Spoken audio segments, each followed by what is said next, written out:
Welcome, ladies and gentlemen. It is now hour number 2 of the fastest 2 hours in talk radio. It's the Vinnie Eastwood Show. It's the lighter side of genocide, because in a world so full of chaos and madness and inhuman cops trying to dislocate your shoulder, if you lose your sense of humour, you'll go frickin' nuts.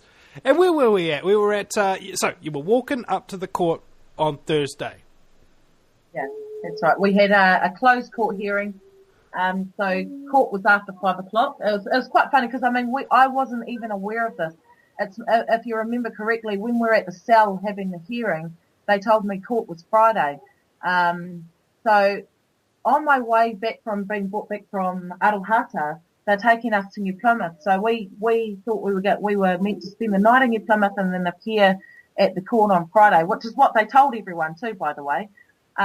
Where in actual fact, we arrive in New Plymouth on the Thursday evening, just a little after 5 o'clock, and we don't go towards the police station. And now I'm travelling with another passenger, and we both noticed that, hey, we're going the wrong way. This is not the, going towards the New Plymouth police station. Did an image flash into your head of being driven into some place in the middle of the bush or something like that and being executed by... Many a time. And at that point, I was sitting there starting to panic because, I already knew I consider myself to be the equivalent of Edward Snowden. So on a New Zealand, the New Zealand equivalent. Don't you mean Chelsea Snowden? Yeah, that's the one. I was. When I noticed we weren't going towards the police station, I thought, oh no, what on earth is happening now? Where are they taking me? What is going to happen? So I imagined that we were going to roll into some big, huge warehouse somewhere, and they were just going to yank me out, take the other girl away, and deal to me, good and proper. And I was I was tossing and turning because I knew I had behaved myself. I knew I didn't cause them any grief that the whole time that they had abducted me, and they were, tramping me all around the countryside. So I was very polite to them the whole time. So I didn't even give them any sort of reason to want to try and do that to me. And I played the game really, really well. So when we veer off in New Plymouth and we head towards another direction, I'm thinking, heck, where are we going? And then I noticed, hey, we're outside the courthouse. What are we doing outside the courthouse? So when we get there, there's paparazzi everywhere. So obviously they knew that I was going to be there. And the cameras are going crazy. And the passenger, the girl that came up with me from Arohata, she was appearing on the Friday. She was like, hey, look, there's paparazzi. What on earth is going on? I said, girlfriend, don't worry. It's they're only here for me. It's okay. And she's like, no, what's going on? And I said, well, I sort of explained to you a little bit about what I did yesterday, but now you're going to get a full taste of what we actually did. So that's why the paparazzi are here. And I said, but don't worry about it. Just put your hoodie on or something. Yeah, and the paparazzi incidentally didn't really report on any of this. No, they didn't. They only reported what they wanted to. So what exactly did they report? I mean specifically. Oh, they basically said that they lied and they said hold on. Before you continue, you said they said, who's they specifically? Are we talking about? Taranaki Daily News. Are they the only ones that did any reporting at all? Taranaki Daily News and Wanganui Chronicle and the Stratford paper. Oh, so none of the majors, none of the Dominion Post none of the majors. None of the majors touched it. Too straight. The 3 papers that did touch the story, they all had completely different versions. So you only need to go and put all 3 versions in front of you and you'll crack up laughing because they all tell a different story. So they're all highlighting themselves as all the biggest BS artists. That was close. Yeah, that was real close. So yeah, that's all that did. It just highlighted who the corrupt outlets were and who weren't. And have you got copies? Have you got copies of these articles or links to them? Actually, I do. So at some stage, I'll go in and find them and I'll send them to you. And you can have a look. You'll laugh when you see all three of them together because they all tell different stories of events. And it's actually through putting those three articles together that you can work out where and how they've lied and how they've made everything up. And you're sort of like, but hang on Tuesday they said that she was convicted on Tuesday. And then you go and read Stratford's paper, it says she was convicted on Thursday. And then, so they highlight themselves beautifully. And it doesn't take a rocket scientist. Before we did what we did, we knew I knew I was going to be arrested. So, I set my team up and I said to them, look, we know I'm going to be arrested sooner or later, but that's okay because we've got things in place for all of that. Not only that, I said, and we know the media is going to have a frenzy with us. We know that they are going to make me out to be the Osama bin Laden. And that's what they did, but we knew that. But we also made available to the people on the internet all the information so that when the paper came out with their lies, people would get interested and they'd be like, hey, what was 15,065,000? That's a headliner, right? So, we knew that they would go looking. So, and that's what's happened. People that have originally believed me to be nothing but a fraudster and going around and believing these articles going around ripping local businesses off have actually come back to me and said, oh my gosh, I have to apologize to you. And I said, look, you don't have to apologize to me. We knew everything. We knew what the media was going to do. We knew what people were going to say because it's been happening for years. So we knew exactly what systems to put in place. And they said, well, since we've been, we read what was in the newspapers and we thought you were nothing but a fraudster. And they said, but then we went on the internet and we Googled your name and we came across a whole pile of other stories that didn't match up with what the newspapers were telling us. And they said, and then we found your radio shows and oh my gosh, wow, thank you. You have got me off the fence. So I received many messages like that for many non-believers, many people who believe I'm nothing but a fraudster. They're all coming back and just, they're looking at the facts and they're weighing it up themselves. And what that does is it makes it their own experience. It means we haven't gone and trying to convince anybody. These people have actually taken their own initiative and researched it to have their own experience. And the beauty of it is that they're able to come out of it later and say, wow, you've opened my eyes to something really, really big. And it's something that we need to back you up on. We need to build a campaign around you with it. And we need to support you. And we need to wake up this country and get the entire country to back you with this. So that was our goal. The reason why we did what we did, although Michael Laws likes to call us mad, and you can call us mad, because I suppose, what I did was I basically nailed my body to a cross, so to speak. But well, it is an insane world, and you're the one, and you're the sane person, so naturally you're the mad one. Yeah, that's right. The reason why we did it was because we wanted to create an event big enough to attract enough attention. Because what we found is that the entire world is in disarray. All the people are rising against their governments because they've had enough. They're putting their foot down. They're not taking any more. But little old New Zealand is so comfortable. They are just they're still sleeping. So what we wanted to do was we wanted to create an event big enough that attracted enough attention to get these people off the couch and looking into it. And that's exactly what's happened. People have got off the couch, they've seen the newspapers, and then they've gone looking for more info because it's an interesting story. And when they do, they stumble upon what we've made available to them and what we put out there long before I even started getting arrested. And then they're able to weigh up the options. Then they're able to sniff out where the paper has lied and manipulated it. Because we all know that papers are great at creating presumptions. So although it reads one way, you can easily interpret it another way. So papers they're great at it. That's their job. It's really difficult for me. It's really difficult for me reading papers or news articles or watching television news or whatever, because I know for a fact that almost everything they're telling me is a lie. But the problem is I don't know what the actual truth is in order to point out which parts are lies. Yeah. And the way you identify that is just purely listening. And I mean, you and I both know you're highly skilled. The reason why you would struggle to listen to that is because you already know that they're lying to you, right? So you're already sniffing out. Okay, but so what I've done is I've learnt the words. When you go and learn the words, then you look at the words that they're using, then you know exactly what they're telling you. And that's how I'm able to sniff out what the lie is, what they're trying to hide, what the real story is.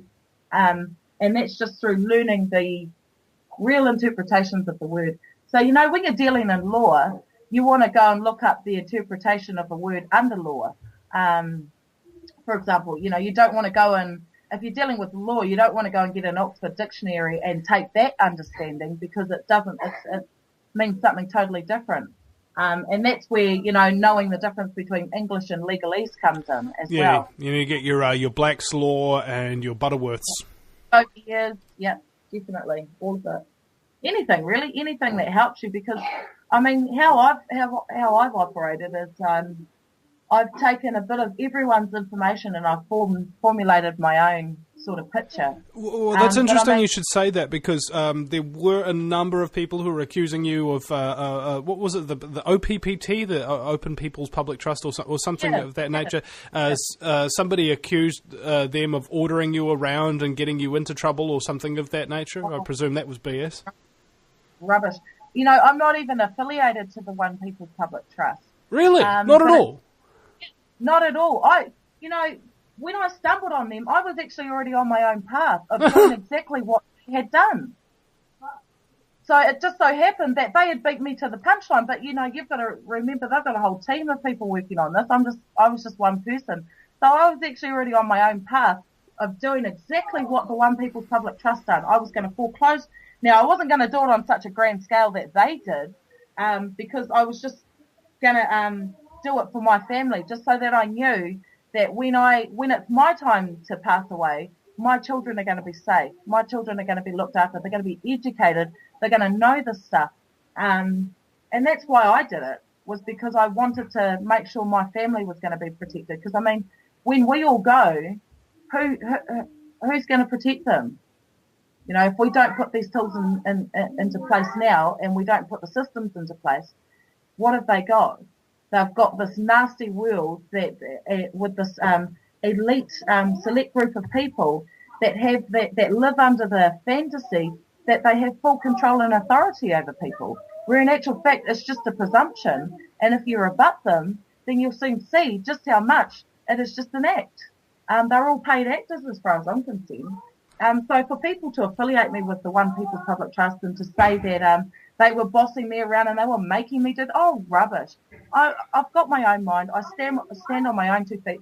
I was already on this path. It just so happened that when I came across them, I tell you what, it was a big relief when I found them, because it was like, yes, this is what I'm looking for, because this is what I'm trying to do. And so what I did was I started researching them, and I looked into the technologies that they had produced, and I just took bits and pieces from here and there, and I formulated my own system, my own plan. So for people to say that, it's just uneducated comments and hearsay.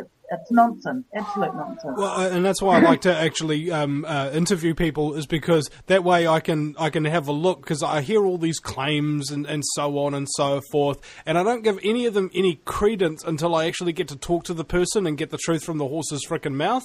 And that's the problem with a lot of people who are using the internet nowadays. It's just like, on the one spectrum, you've got people like Michael Laws who say everything's an internet conspiracy and nothing on the internet is true. Incidentally, the New Zealand Herald's on the internet, and so is the New Zealand government, ergo he's probably correct quite a lot. The other element of it is, look, you can't actually judge people or judge what they're doing, what they think, without actually asking them, right? It's one of the classic mistakes. If you come out pointing fingers when you haven't even taken a frickin' proper look, then naturally you're not going to be pointing any fingers in the right direction. You're going to wind up getting them snapped off. Yeah, that's right. That's right. Not only that, people make so many uneducated comments that they make themselves look silly. And they end up having to be the ones that come back and go with their tail between their legs saying, sorry for saying things like that about you, and I didn't realise and I didn't know. And it's like, well, rather than mouthing off to begin with, you should have found out. You should have taken the time. Now, when I found out everything I knew, I didn't go around judging anybody. I didn't go around saying, oh, they're all conspiracy theorists, oh, they're all nutters. I actually looked at it and I tried to give a bias, a non-biased opinion, and I tried to weigh up the options. So my job was to sort the disinfo from the truth. So what I did was, a lot of people coming up with all these claims. You've got the free man movement, you've got the sovereignty movement, you've got all sorts. And all the hapus and all of those different people who are trying to come to freedom in their own way. And what I've figured out is that everybody comes to the truth in their own way, and there's no one way. No, there isn't. So people need to get out of the mindset that it's this way or the highway, because it's absolute nonsense. There's only one way. There is a myriad of ways that you can come in on this. And how I look at it is that we actually all need to come together despite our differences and use our tools collectively with each other. And that is the only way through it, really. If we're not doing that, then we're only dividing ourselves against each other, which doesn't put us any closer to our own freedom. Because we think we're free, but we're not. We're not free at all. And when we go out and do some homework, I only take on board something that I know with absolute conviction. So when I know it and I'm going out participating in it, it's because I've done my homework. And those who don't know it and don't understand it, all I can say is just go and do some homework. Go and start simply. Don't try and cram it all into your head, because you won't. And you can't give it to everybody all at once, because they just don't know their brains. Like you said, there's some sort of parasite, and it really does affect the brain, that they are not competent or capable of being able to process the information in their own mind, really. Oh, it just goes over their head. You get that glassy-eyed kind of... the blank look stare. Yeah. Because, it's just...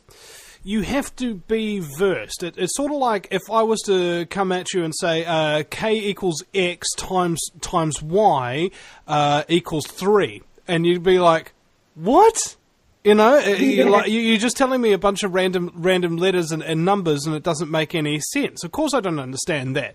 But if I was to get you through a course of, say, economics or macroeconomics or something of that nature, where that's actually one of the formulas for how the economy runs without running out of funds or whatever, suddenly it makes sense to you. There's an awful lot of background story and background knowledge to almost every simple equation, is what I've learned. And unless you're willing to find out the backstory before being told the equation, it won't matter, because you won't understand it. We'll be right back after the break at the VinnyEastwoodShow.com. Kiri Campbell is my guest.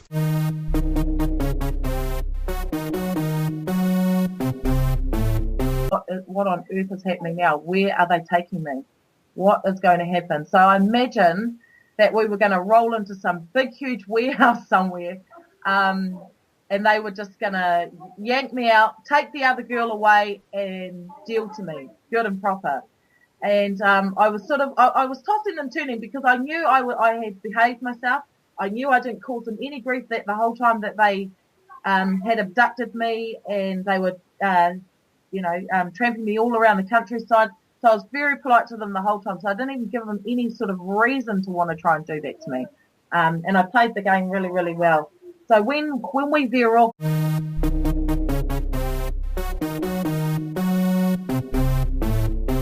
Welcome, ladies and gentlemen. It is now hour number 2 of the fastest 2 hours in talk radio. It's the Vinny Eastwood Show. It's the lighter side of genocide, because in a world so full of chaos and madness and inhuman cops trying to dislocate your shoulder, if you lose your sense of humour, you'll go frickin' nuts.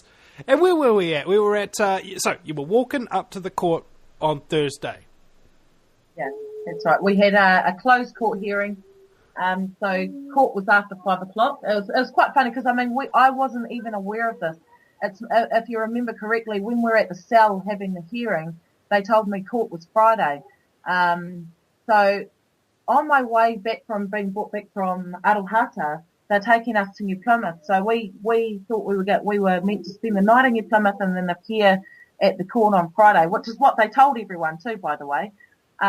Where in actual fact, we arrive in New Plymouth on the Thursday evening, just a little after 5 o'clock. And we we don't go towards the police station. And now I'm traveling with another passenger, and we both noticed that, hey, we're going the wrong way. This is not the, going towards the New Plymouth police station. Did an image? In New Plymouth, and we head towards another direction. I'm thinking, heck, where are we going? And then I noticed, hey, we're outside the courthouse. What are we doing outside the courthouse? So when we get there, there's paparazzi everywhere. So obviously they knew that I was going to be there. And the cameras are going crazy. And the passenger, the girl that came up with me from Arohata, she was appearing on the Friday.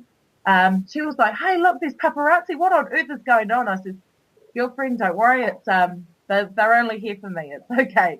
And she's like, no, what's going on? What's going on? And I said, well, I sort of explained to you a little bit. Did an image flash into your head of being driven into some place in the middle of the bush or something like that and being executed by...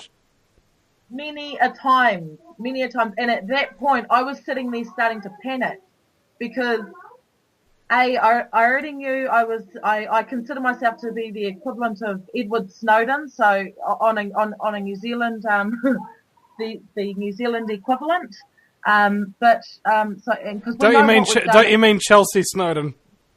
Yeah, that's the one. So I mean, I was when I noticed we weren't going towards the police station, I thought, oh no.